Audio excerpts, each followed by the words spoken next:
Uniform civil code UCC पर BSP की क्या प्रतिक्रिया है, उसके संबंध में बीएसपी का ये कहना है कि यहाँ विशाल आबादी वाले अपने भारत देश में हिंदू, मुस्लिम, सिख, ईसाई, पारसी व बौद्ध आदि इन विभिन्न धर्मों को मानने वाले लोग रहते हैं, जिनके हर मामले में रहन सहन व जीवन शैली आदि के अपने अलग अलग से तौर तरीके, नियम एवं रस्म रिवाजें हैं, जिसे नज़रअंदाज नहीं किया जा सकता है। लेकिन वहीं दूसरी तरफ ये बात भी काफ़ी हद तक सोचने वाली है कि यदि यहाँ सभी धर्मों के मानने वाले लोगों पर हर मामले में एक समान कानून लागू होता है तो उससे देश कमज़ोर नहीं बल्कि मजबूत ही होगा। साथ ही लोगों में आपसी सांप्रदायिक सद्भाव व भाईचारा आदि भी पैदा होगा। ये बात भी कई हद तक सही है, जिसे खास ध्यान में रखकर ही भारतीय संविधान की धारा 44 में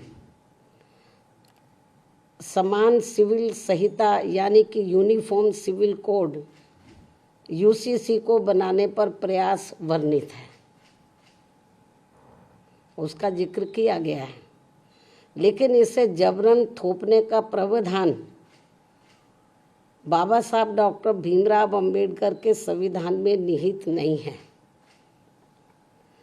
और इसके लिए जागरूकता व आम सहमति को श्रेष्ठ माना गया है, जिस पर अमल न करके अब इसकी आड़ में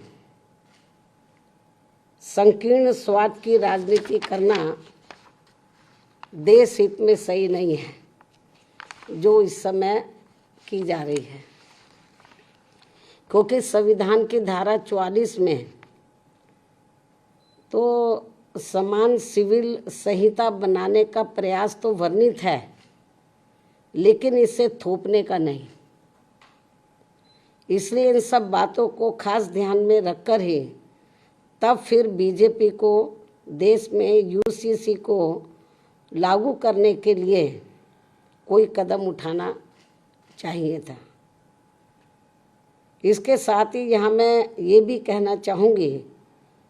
कि हमारी पार्टी समान सिविल संहिता यानी कि यूसीसी को लागू करने के विरुद्ध नहीं है, बल्कि भाजपा व इनकी सरकार के इसको देश में लागू करने के तौर तरीकों से सहमत नहीं है।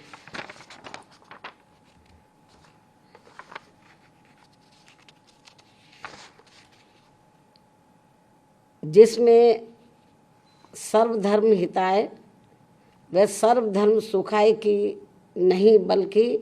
इसकी आड़ में इनकी संकीर्ण स्वार्थ की राजनीति ज़्यादा देखने को मिल रही है, जो उचित नहीं है। जबकि इससे ऊपर उठकर तब सरकार को इसे लागू करना चाहिए